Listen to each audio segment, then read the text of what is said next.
আসুন আমরা আমাদের প্রিয় মুর্শিদের হাতে মাইক তোলার পূর্বে একবার জোরে তোমরা ইস্তেগফারের জন্য নারা লাগাই, নারে তাকবীর, নারে রিসালাত, নারে রিসালাত, তার কি আওয়াজ, তার কি আওয়াজ, তার কি আওয়াজ, তার কি আওয়াজ, দিন কি আওয়াজ, দিন কি আওয়াজ, তাহা কি আওয়াজ, তাহা কি আওয়াজ, আমাদের আলো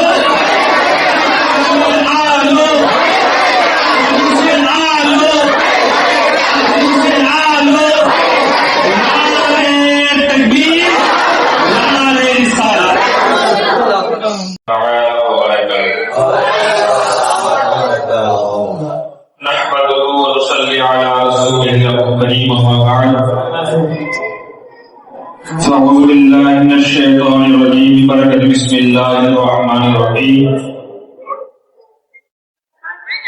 وأما بنعمة ربك فحدث صدق الله المولى العظيم وبلغنا رسوله النبي الكريم ونحن على ذلك من الشاكرين والشاهدين الحمد لله رب العالمين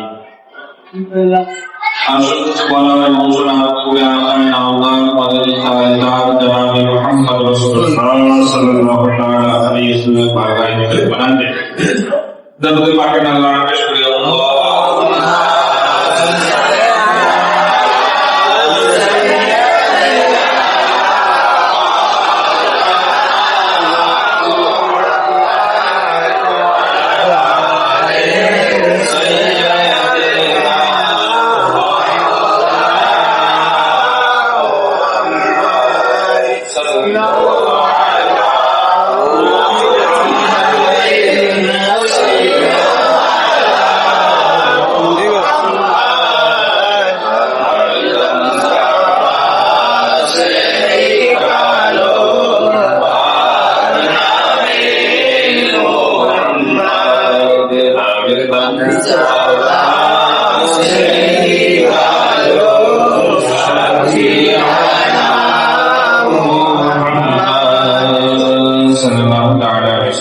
এতক্ষণ ধরে আপনার ছোট বাবুর মধ্যে অনেক কিছু শুনলেন।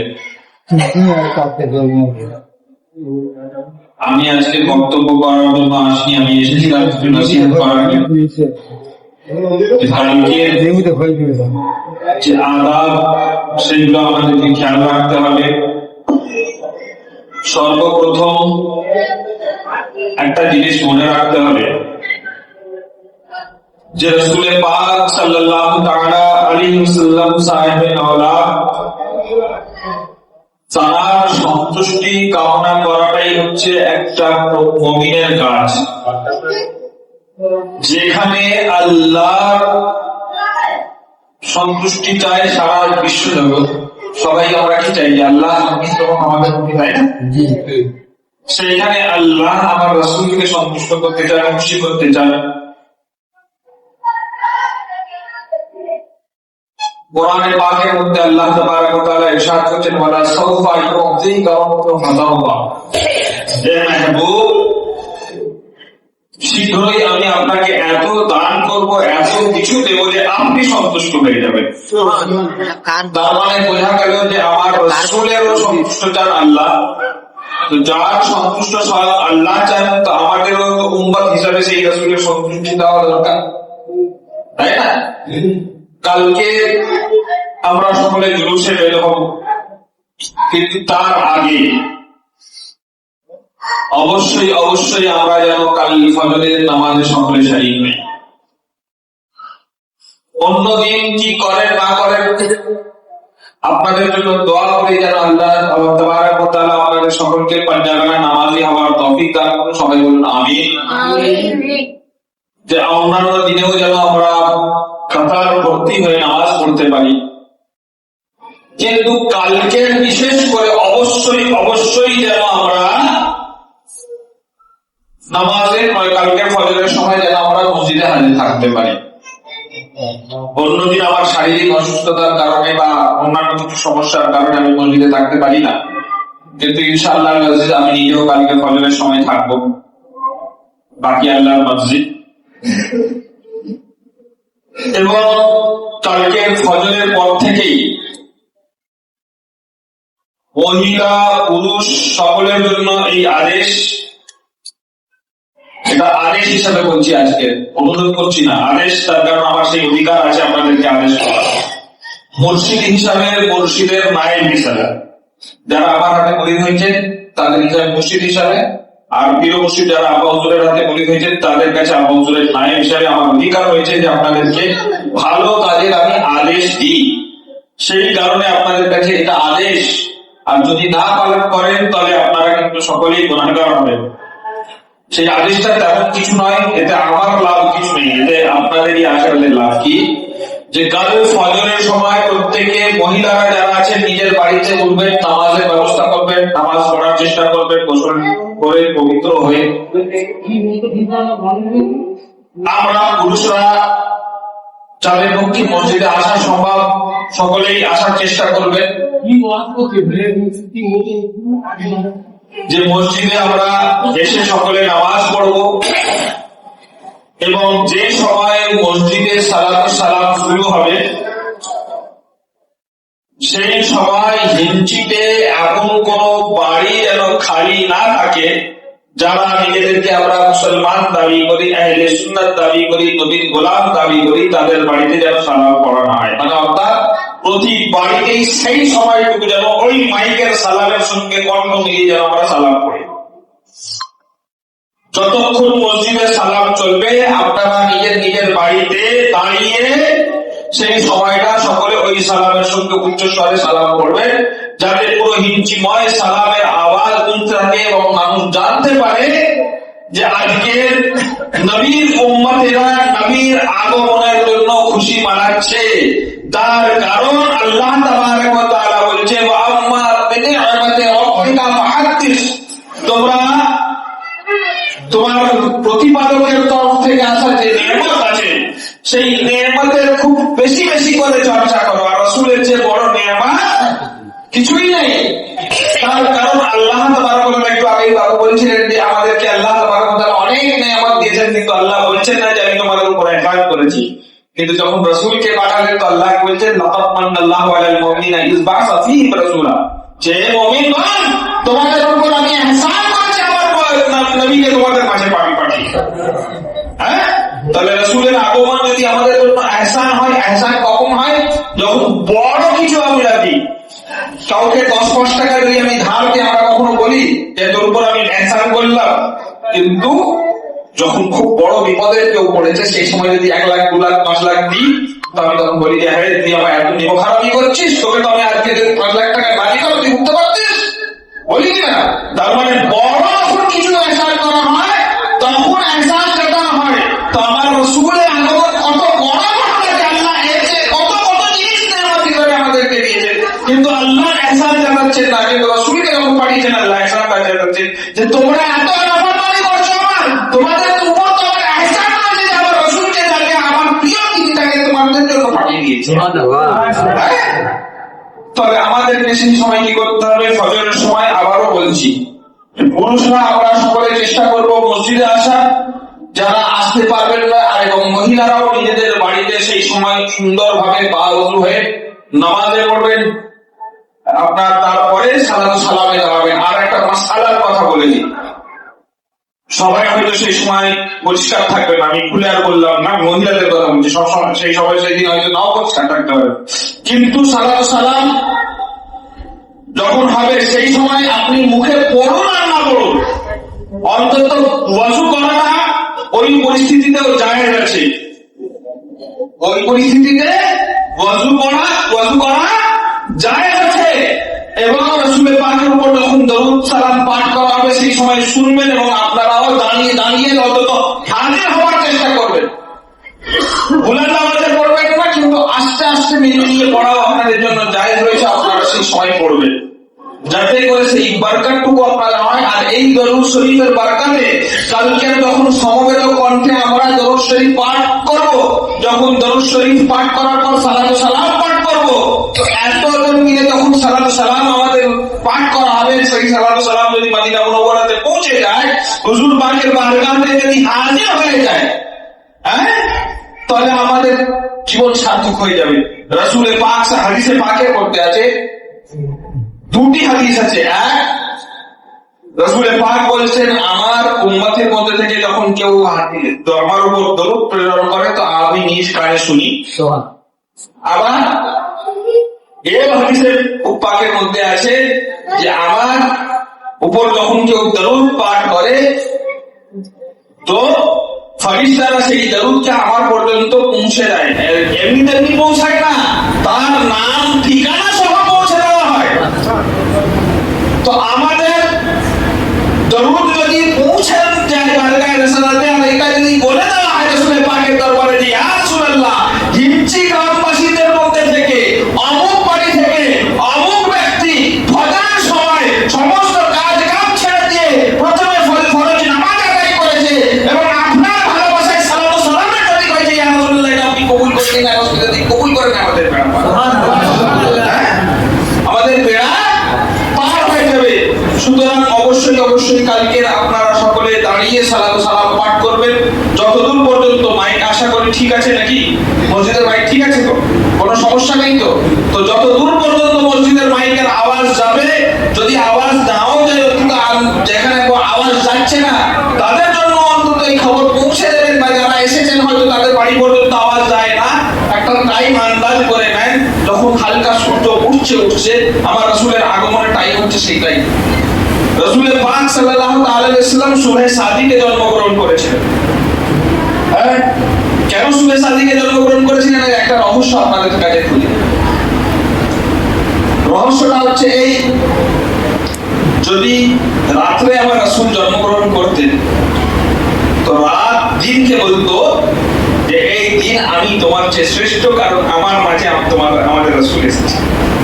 হ্যাঁ, ফলে দিনের কষ্ট হতো, হ্যাঁ, দিনের মনে দুঃখ আসতো, সে আল্লাহর কাছে জিজ্ঞাসা করতে, আল্লাহ আমার কি দোষ?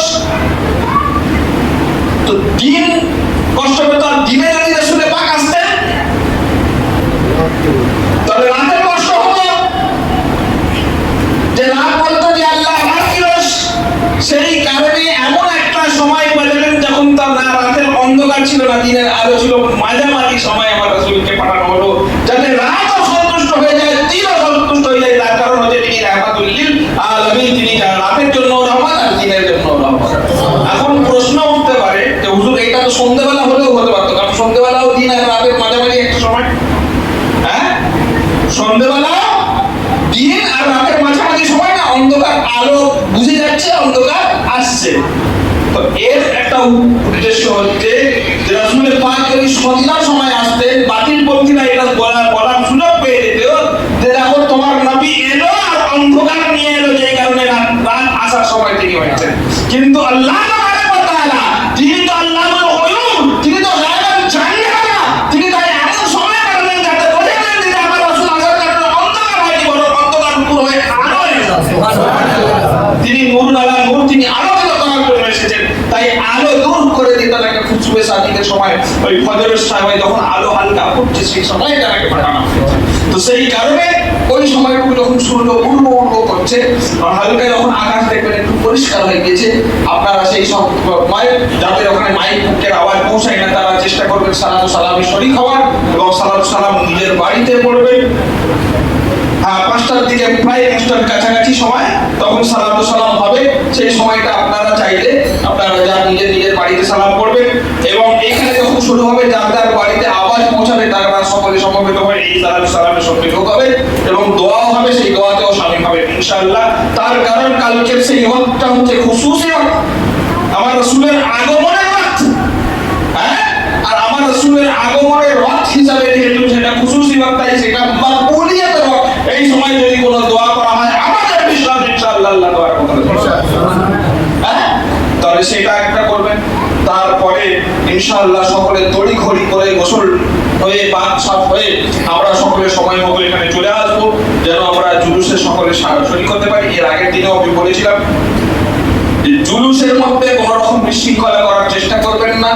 আমি বলেছিলাম যে পীরের গাড়ির চেয়ে আগে যাওয়া উচিত নয় মুরিদদের, শুধুমাত্র তারাই থাকবেন যারা ভলেন্টিয়ার হিসেবে গাড়িতে গার্ড করবে। কারণ একটা ভলেন্টিয়ারের ব্যাপারও আছে। বাকিরা কেউ ওভারটেক করার চেষ্টা করবেন না, লাইন যেভাবে করে দেওয়া হবে সেইভাবে লাইনে থাকার চেষ্টা করবেন, সুষ্ঠুভাবে সুন্দরভাবে।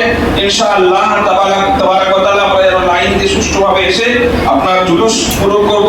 এবং বাবুলি ভাবে বললে যে যেখানে সেখানে নাড়াবাজি করবেন না, এসে এখানে আমরা এই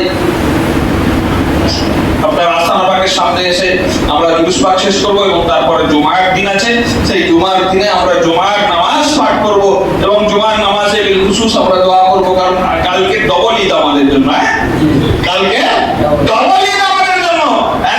হযরত আদম আলাইহিস সালামের জন্ম হিসাবে জুমার দিন ঈদ, তারপরে সালসাবরে কওনায়ন তারার জন্মদিন হিসাবে ঈদ। আরো একটা করে দিই, আমাদের ভারতীয় হিসাবে কালকের দিনটা হচ্ছে 5ই সেপ্টেম্বর টিচার্স ডে। তো ভারতীয় যারা তারা একটা খুশি মানায় এই সময়, স্কুল পাঠশালার এই দিনে টিচার ডেটা খুব খুশি মানায়। তো সর্বপল্লী রাধাকৃষ্ণন তিনি একজন টিচার ছিলেন খুব ভালো, এবং আমাদের রাষ্ট্রপতিও ছিলেন। তিনি তার জন্মদিন হিসাবে 5ই সেপ্টেম্বর হয়। তো উনি একজন টিচার, তার জন্মদিন হিসাবে 5ই সেপ্টেম্বর তারা হয়, কিন্তু তিনি সমস্ত টিচারদের টিচার। রাসূলের পাক সমস্ত টিচারদের টিচার, সমস্ত শিক্ষকদের শিক্ষক, যাকে না পাঠালে কোন কায়নাত সৃষ্টি হতো না। সেই রাসূলের পাকের জন্মদিন তাহলে আমাদের জন্য স্পেশাল গুরুত্বপূর্ণ, তাহলে আমাদের জন্য কালকে স্পেশাল শিক্ষক দিবস। সেই হিসাবে আমরা কালকে সেইভাবে পালন করব এবং শিক্ষার গুরুত্ব দিয়ে শুধুমাত্র জুলুস করে আজকের দিনটাকে জুলুস এসে গেল, শেষ জুলুসে ঘুরে হই হুল্লোড় করলাম, শেষ হয়ে গেল না। এখনো সময় আছে। যা আমি তো আল্লাহ কবুল করে তোমাদের মা বোনদেরকে সত্যি বড় আফসোস যে তারা খতম তেলাওয়াত করে। আমার কাছে অনেকে টাকা পয়সা নিয়ে আসবাবের জন্য পাঠায়, সব শুনছি। কারা মা বোনেরা বাবু খতম পড়েছে, তার পুরুষদের একটাও খবর পাই না যে কেউ খতম পড়েছে কি পড়ে। তো এখানে তো অনেক আছে, কতজন খতম পড়েছে রাসূলের পাকের সাথে। আপনি পড়েছেন আলহামদুলিল্লাহ, আমাদের হাজী সাহেব পড়েছেন। ওই হাজী সাহেব যারা আছেন তারা হয়তো দু একজন পড়েছেন, কেন পড়তে জানেন। সেই বলছি হাজী সাহেবরাই পড়েছেন, সাধারণগুলো পড়বে না। সাধারণগুলো পড়বে না, তাদের হই হুল্লোড়। আমার জুলুস মানে হই হুল্লোড় নয়, জুলুস মানে দুনিয়াকে জানিয়ে দেওয়া যায়। আমার আরেকজন তাদের যিনি হাজী নামের সেই হিসাবে একজন পড়েছেন, এরকম আরো পড়েছেন হয়তো, কিন্তু তার সংখ্যা খুবই নগণ্য। মহিলাদের তুলনায় পুরুষদের সেই সংখ্যা খুবই নগণ্য, 10% হবে না। এটা আফসোস। সুতরাং এখনো সময় আছে, যদি এক খতম কোরআন না পড়েন অন্তত এক খতম দরুদ পাক পড়তে পারেন। কালকে আমরা যখন জুলুসে বেরোবো, সেই জুলুসে অন্যান্য দুনিয়াবি কথা না বলে আপনি বাংলাদেশে দেখবেন, বাংলাদেশের জুলুস কত সুন্দর, কত আদব সহকারে, অন্তত পক্ষে সুন্দরভাবে দরুদ শরীফ পড়তে আমরা যেন যতক্ষণ যারা নামাজ শরীফ পড়ে তারা নামাজ শরীফ পড়বে, আপনারা হালকা এতেই দরুদ শরীফ পড়ুন। আমি বলেছিলাম আগের দিন যে দরুদ শরীফ পড়তে এই গ্রাম যখন ঘোরা হবে, তো যেখান থেকে দরুদ শরীফ পড়তে যাবেন তার বারকাত হবে। একটা রিওয়ায়াত মনে পড়ে গেল যে এক ব্যক্তি তিনি আল্লাহওয়ালা একটা জায়গায় কবর থেকে যাচ্ছিলেন, কবরের পাশ থেকে যাওয়ার সময় দেখলেন একটা কবরে আযাব হচ্ছে, কবরে আযাব হচ্ছে। তো এই বড় আফসোস করলেন, এই ব্যক্তির আযাব হচ্ছে বলে তিনি আফসোস করেন চলে গেলেন। পরে আরেকদিন যখন যাচ্ছেন দেখছেন যে সেই ব্যক্তি কবরের মধ্যে খুব আরামের সঙ্গে আছেন, কবরের মধ্যে খুব আরামের সঙ্গে আছেন। তো আল্লাহওয়ালা আল্লাহ তাবারক ওয়া তাআলা তাদেরকে সেই ক্ষমতা দিয়েছেন, তিনি কবরবাসীকে প্রশ্ন করলেন, কি ব্যাপার, এর আগে তোমার এখান থেকে যখন গিয়েছিলাম তোমার আযাব হচ্ছিল, আজকে দেখছি তুমি আরামের সঙ্গে আছো। বলে হুজুর, এইখান থেকে কিছুদিন আগে এক ব্যক্তি দরুদ শরীফ পাঠ করতে যাচ্ছিল, সেই দরুদ শরীফের বরকতে আমার উপর থেকে আযাব তুলে না, সেই দরুদ শরীফের বরকতে আমার উপর থেকে আযাব তুলে নেওয়া হয়েছে। তাহলে চিন্তা করুন, যদি আমরা এই মহল্লা থেকে যদি দরুদ শরীফ পাঠ করতে যে আমাদের বাচ্চাদের কত কবর হচ্ছে, তাদের কবর থেকে আল্লাহ আযাব তুলে নেওয়া হবে, আর তার সঙ্গে বরকত হবে। তো আমরা সেইভাবে সুষ্ঠুভাবে জুলুস করতে পারি আদব সহকারে, এবং জুলুস থেকে আসার পরেও কালকের দিনটা বাড়িতে ভালো মন্দ রান্না করার চেষ্টা করুন। সুন্দরভাবে রাসূলের পাকের যে সকল জিনিস পছন্দ সেই জিনিসগুলো রান্না করার চেষ্টা করুন। যেমন মিষ্টি আছে, হালুয়া আছে, কদু আছে। আমাদের অনেকে মুখে বলি যে রাসূলের পাকের পছন্দ কদু, কিন্তু বাড়িতে কদু হলে অনেকের মুখ বেজা হয়ে যায়, এটা বাস্তবতা।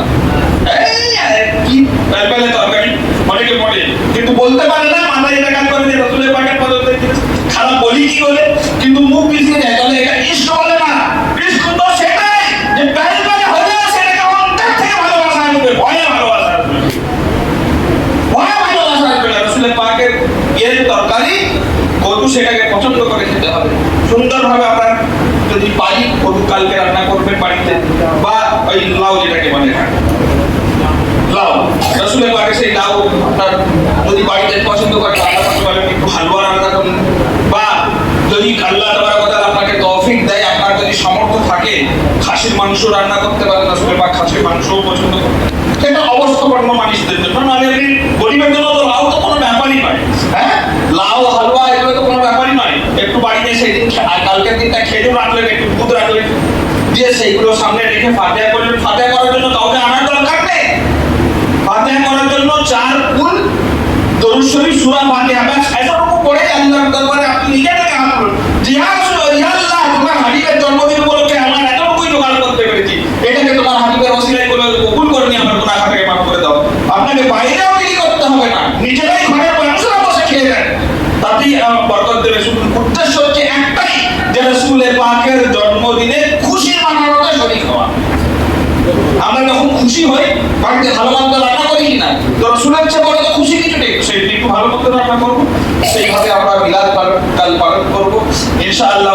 আল্লাহ তাবারক ওয়া তাআলার তৌফিক যদি দেয়, মিলাদের মাহফিলে উলামায়ে কেরাম করে মত হচ্ছে, দেখেন জুলুস করা জায়েজ কি জায়েজ নয়, ঠান্ডা ওঠানো জায়েজ কি জায়েজ নয়, অনেক বলেছি, প্রতি বছরই বলা হয়, আর অত বলে কেজিয়ে লাভ নেই।